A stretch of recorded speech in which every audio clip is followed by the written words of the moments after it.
Hi everyone, আসসালামু আলাইকুম। SB কিচেনে সবাইকে স্বাগতম। আজকে আমি খুবই সহজভাবে একদম ঘরোয়া মশলা দিয়ে আস্ত মুরগির রোস্ট রেসিপি নিয়ে হাজির হলাম। এই রেসিপিটা কিন্তু খুবই সহজ, যে কেউ তৈরি করে নিতে পারবেন। এটা আমরা যে কোনো অনুষ্ঠানে বা বিয়েবাড়ির মধ্যে খেয়ে থাকি। এই রেসিপিটি জানা থাকলে যে কেউ যে কোনো সময় বাসায় চটপট তৈরি করে নিতে পারবেন। বানানো যেরকম সহজ, খেতেও কিন্তু অসম্ভব মজার। বানানোর জন্য আমাদের প্রথমে লাগবে এরকম একটা আস্ত মুরগি। আমার মুরগিটা কিন্তু 1.5 কেজি প্লাস। এটা আরেকটু ছোটো হইলে আরেকটু ভালো হতো। এটা কিন্তু আমার ওজনে একটু বেশি হয়ে গেছে, সমস্যা নাই। এ পর্যায়ে আমি একটু ম্যারিনেট করে রাখতেছি, সেজন্য নিয়ে নিচ্ছি আদা চা চামচ লবণ, আদা চা চামচ হলুদের গুঁড়া। এগুলো দিয়ে আমি মুরগিটা একটু ভালোভাবে মেখে নিচ্ছি। মুরগিটা বড় হলে এরকম মাঝখান দিয়ে একটু কেটে নেবেন, মশলাগুলো যেন ভালোভাবে মুরগির ভিতরে ঢুকে, মাংসের ভিতরে। হলুদ এবং আমি লবণ দিয়ে ভালোভাবে মেখে নিচ্ছি সবখান দিয়ে। মাখানো হয়ে গেছে আমার মুরগিটা। এ পর্যায়ে আমি ভেজে নিব। আমি চুলা একটা বড় পাতিল দিয়ে 1 কাপ তেল দিয়েছি। তেলগুলো গরম হওয়ার পর আমি মুরগিটা তেলের মধ্যে ছেড়ে দিয়েছি। এটা হালকাভাবে সবখান দিয়ে আমি উল্টিয়ে পাল্টিয়ে একটু সময় নিয়ে ভেজে নিব।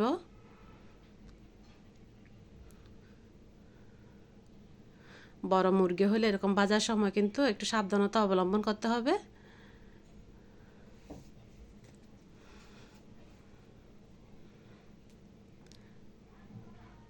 মুরগি ভাজাটা কিন্তু বেশি ভাজলে হবে না, আপনার একটু হালকা হালকা ভেজে নিতে হবে যে মুরগিটা, নাহলে পরে মশলা আর মাংসের ভিতরে ঢুকতে চাইবে না। আমি ঘুরিয়ে ঘুরিয়ে একটু ভেজে নিচ্ছি।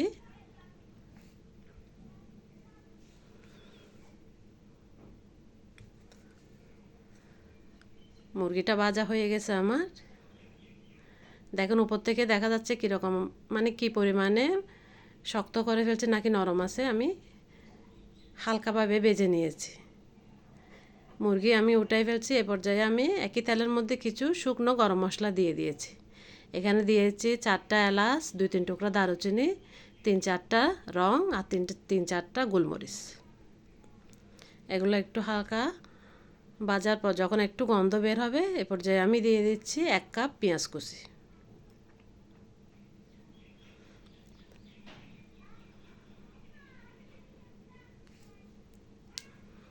পেঁয়াজ কুচি দেওয়ার পর আমি হালকাভাবে একটু নেড়ে নিচ্ছি। এই পেঁয়াজটা কিন্তু বেশি ব্রাউন হবে না, হালকা একটু ব্রাউন কালার হয়ে আসলে আমি এবার দিয়ে দিচ্ছি 1 কাপ পেঁয়াজ বাটা।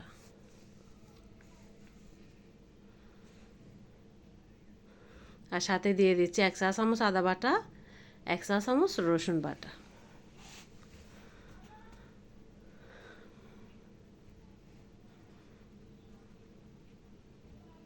এবার একটা চামচ দিয়ে পেঁয়াজ রসুনগুলো একটু তেলের মধ্যে ভালোভাবে একটু কষিয়ে নিচ্ছি। হালকা একটু কষানো হয়ে গেলে এই পর্যায়ে আমি কিছু শুকনো মশলা অ্যাড করে দিচ্ছি। এখানে মশলা দিচ্ছি 1 টেবিল চামচ জিরার গুঁড়া, 1 চা চামচ মরিচের গুঁড়া, 2 টেবিল চামচ ধনিয়া গুঁড়া। এগুলো আমি এখন তেলের মধ্যে দিয়ে দিয়েছি। এবার আমি একটা চামচ দিয়ে ভালোভাবে নেড়ে নিচ্ছি মশলাগুলো।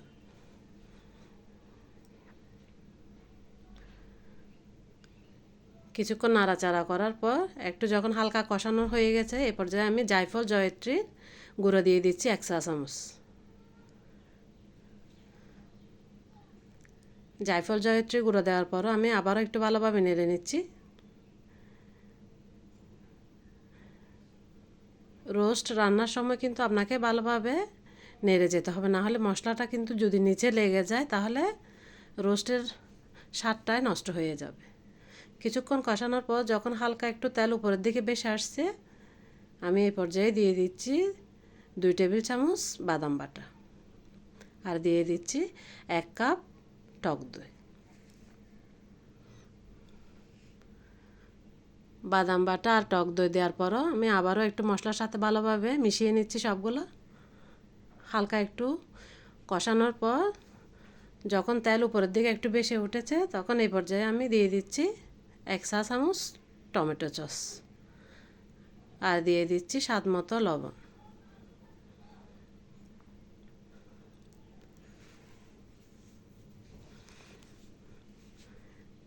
আবারও কিন্তু আরেকটু ভালোভাবে নেড়ে আরও কিছুক্ষণ কষিয়ে নিচ্ছি।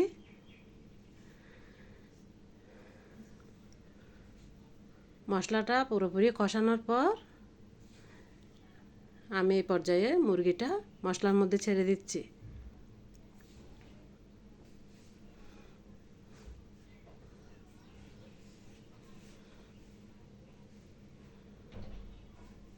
মুরগিটা মশলার মধ্যে দেওয়ার পর ভালোভাবে একটু চামচ দিয়ে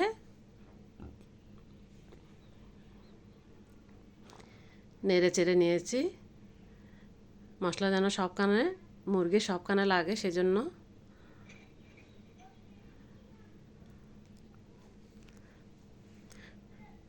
মশলা একটু হালকা কষানোর পর এ পর্যায়ে আমি দিয়ে দিচ্ছি 2 টেবিল চামচ কিশমিশ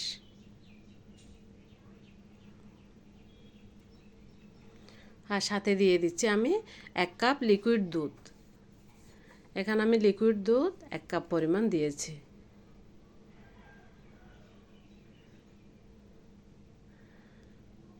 আবারও আরেকটু আমি এ পর্যায়ে ভালোভাবে নেড়ে নেব, নিচের মশলাগুলো যেন পাতিলের সাথে লেগে না যায়, এটা খেয়াল রাখতে হবে আপনাকে। বারবার ভালোভাবে আমি নেড়ে চেড়ে মশলাগুলো মুরগির গায়ের সাথে কিন্তু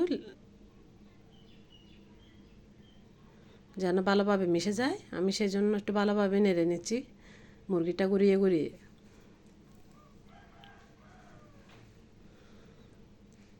এ পর্যায়ে আমি একটা ঢাকনা দিয়ে 4-5 মিনিট রান্না করে নিব, ঝোলটা যেন একটু কমে আসে।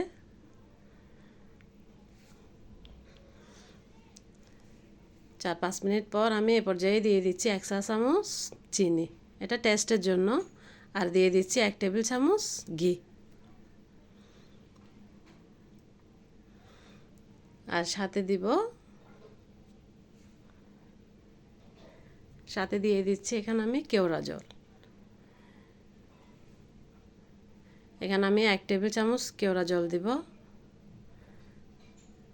কেওড়া জল দিলে আপনার রোস্টের রান্নাটা কিন্তু অনেক সুন্দর একটা ঘ্রাণ চলে আসে।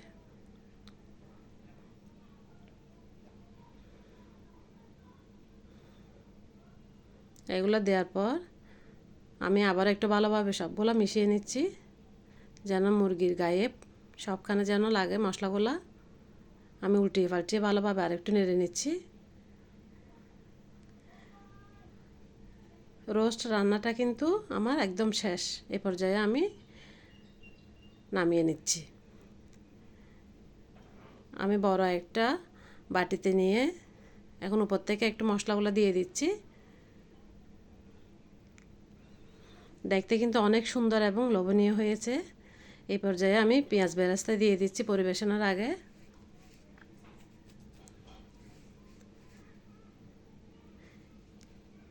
পেঁয়াজ বেরেস্তা দেওয়ার পর দেখেন দেখতে কিন্তু অনেক সুন্দর এবং লোভনীয় হয়েছে।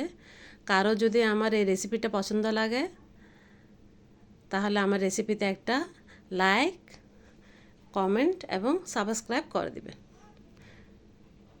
ধন্যবাদ সবাইকে। আসসালামু আলাইকুম।